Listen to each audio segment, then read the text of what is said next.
I would say that we probably would not have thought after a month we'd be here. In addition to the fact that we've taken out the leadership. सब US, Iran और Israel के missile count कर रहे हैं। सब उस दिन का वेट कर रहे हैं जब सीज फायर अनाउंस होगा। पर एज अ जियोपॉलिटिकल स्ट्रैटेजिस्ट मैं आपको बता दूं, मिलिट्री वॉर तो सिर्फ एक ट्रेलर है, असली वॉर इकोनॉमी की है। मैं आज आपको एक प्रेडिक्टिव मॉडल देने जा रहा हूं। अगर कल सीज फायर साइन होता है तो अगले दिन दुनिया कैसे दिखेगी, आज हम जानेंगे इस मास्टर क्लास में। यह सीज फायर पीस नहीं लाएगा बल्कि एक हाइड्रा ट्रैप क्रिएट करेगा। आज इस मास्टर क्लास में हम प्रेडिक्ट करेंगे सुपर पावर्स का विन लॉस मैट्रिक्स, गल्फ का एनर्जी इंफ्रास्ट्रक्चर की तबाही, रशिया का साइलेंट मास्टर स्ट्रोक और सबसे इंपॉर्टेंट एंड क्रिटिकल, आपकी हमारी यानी एक एवरेज इंडियन की लाइफ कैसे इस पीस ट्रीटी के बाद ड्रामेटिकली बदल जाएगी। This is the master class which new Delhi is also watching. Let's decode the future. Let's predict the outcome for the key players. Washington और टेल अवीव सीज फायर के दिन अपनी विक्ट्री डिक्लेयर करेंगे, पर हिस्टोरियंस इसे पायरेक victory कहेंगे। क्यों? क्योंकि ये एक ऐसी जीत है जिसमें इतना नुकसान हुआ है कि वो हार जैसी। वॉशिंगटन इसको अपनी विक्ट्री डिक्लेयर करेगा। वो बोलेगा कि हमने आईआरजीसी को तोड़ दिया है, ईरान का न्यूक्लियर पावर का जो सपना था वो डिलीट कर दिया है, न्यूक्लियर बॉम्ब्स उसके डिलीट कर दिए हैं।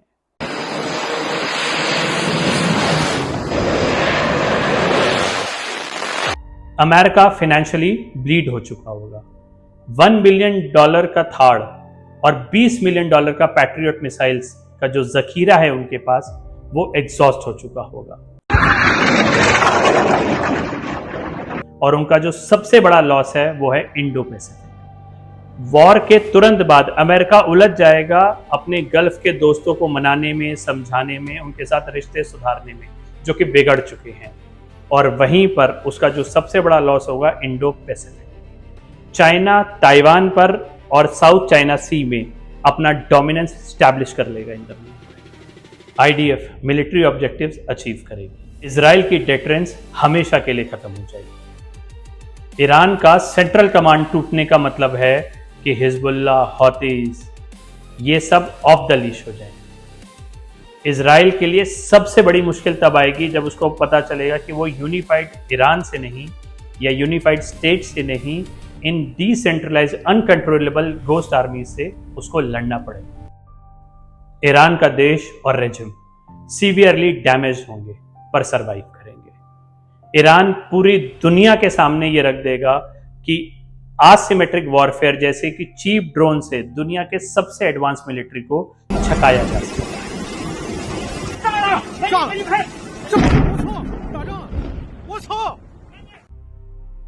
ईरान की स्ट्रैटेजी अब पूरी तरह बदल जाएगी। वो 100% आसिमेट्रिक टेरर और मैरीटाइम ब्लॉकेट पर चली जाएगी। और दोस्तों मैं एक चीज आपको बता दूं, सिर्फ वही नहीं, पूरे वर्ल्ड ने ये चीज देख रहा है कि कैसे यूक्रेन हो चाहे ईरान हो, उन्होंने अपने ड्रोन से परेशान किया है एडवांस मिलिट्रीज को। तो पूरे वर्ल्ड में इन ड्रोन्स के लिए अब आप देखेंगे एक नए तरह का कंपटीशन शुरू हो जाएगा बनाने का। और ये मिसाइल के सिर्फ 1% कॉस्ट पे बन रहा है। इमेजिन करिए, सस्ती चीज ज्यादा विनाशकारी। अब आप सोचिए किस तरफ दुनिया जाएगी। ग्लोबल एनर्जी, जब दो हेविली आर्म्ड नेशंस लड़ते हैं तो उनका टारगेट सिर्फ मिलिट्री बेसिस नहीं होता, इकोनॉमी भी होता है। अगर ये फुल स्केल वॉर होती है तो किन किन फैसिलिटीज का डिस्ट्रक्शन होना तय है। खर्ग आइलैंड,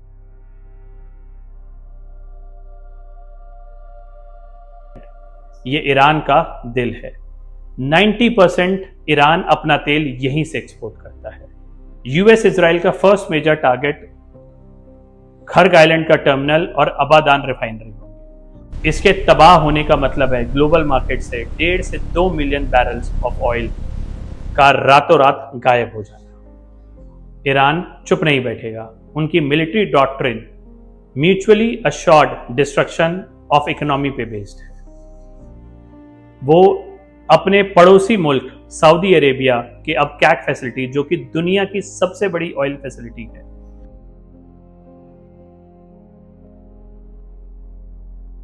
और यूएई की फुजारा पोर्ट पे अपने ड्रोन का स्वैम्स भेजेगा अटैक करने के लिए। ईरान नेवी यूज नहीं करेगा, वो अंडर वाटर सी माइंस और एंटी शिप मिसाइल्स के द्वारा इस 21 माइल्स के चोक पॉइंट को ब्लॉक कर देगा। दुनिया का 20% ऑयल और मोस्ट इंपॉर्टेंटली एलएनजी यहां पे फ्रीज हो जाएंगे। इंश्योरेंस प्रीमियम्स 1000 से 2000% तक जंप करेगा। कोई भी शिपिंग कंपनी इस रूट पे अपने शिप्स नहीं भेजेगी। दुनिया त्राहिमाम कर रही होगी, पर क्रेमलिन में शैंपेन खुलेगी। जब मिडिल ईस्ट का एनर्जी इंफ्रास्ट्रक्चर बर्बाद हो चुका होगा, तो Russia will emerge as the undisputable king. Predictions show that Brent crude will cross $130 to $150 per barrel. Russia पर सैंक्शंस लगे हैं, पर दुनिया के दो सबसे बड़े इंपोर्टर्स चाइना और इंडिया रशिया से तेल ले रहे हैं। जब खर्ग और अपकैक की एनर्जी फैसिलिटीज तबाह हो चुकी होंगी,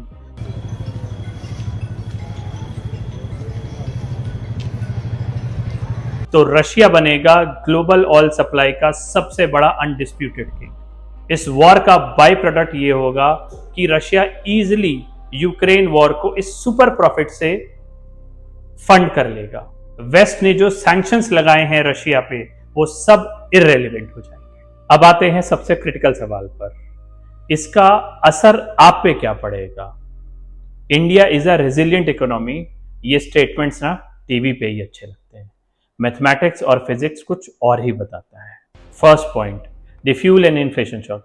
इंडिया अपनी जरूरत का 85% से ज्यादा ऑयल इंपोर्ट करता है।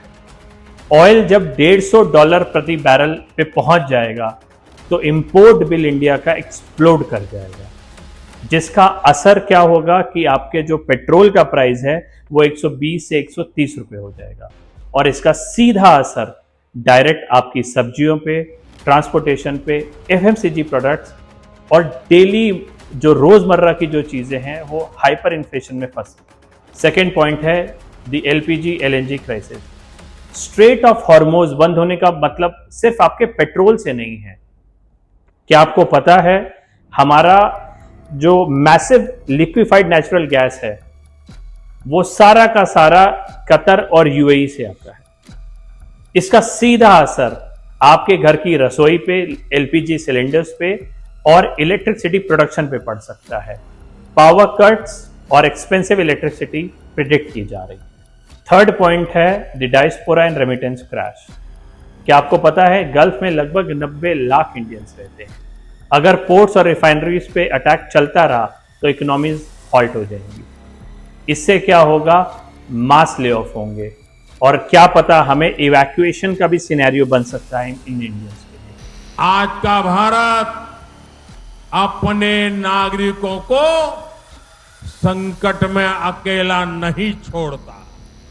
लाखों करोड़ों डॉलर्स जो हर साल इंडिया में आते रेमिटेंस के थ्रू, वो सब आना बंद हो जाएंगे, और सबसे ज्यादा जो परेशानी आएगी वो हार्ड हिटिंग स्टेट्स होंगे, केरला और पंजाब। सीज फायर साइन होना पीस की गारंटी नहीं है। ये एक नए, बहुत महंगे और बहुत डेंजरस वर्ल्ड ऑर्डर की शुरुआत है। न्यू दिल्ली को अभी से ही वॉर फुटिंग पे काम करने की जरूरत है। ये वॉर हमें सिखाती है कि हम एक ही रीजन पे डिपेंड नहीं हो सकते।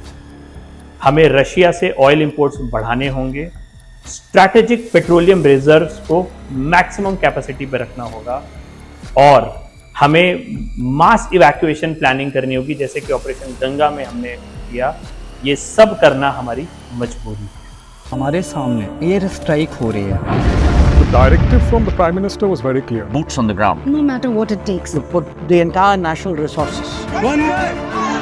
जियोपॉलिटिक्स में कोई किसी का दोस्त नहीं होता, और एज लॉन्ग एज आप पावर नीति देख रहे हैं, आप इन इंटरेस्ट को सबसे पहले डिकोड करेंगे। कल क्या होगा ये आज समझने के लिए hit that like and subscribe button. Job production, क्या अमेरिका अपनी गल्फ की इकोनॉमीज या वर्ल्ड इकोनॉमीज को इस ड्रोन वॉरफेयर से बचा पाएगा?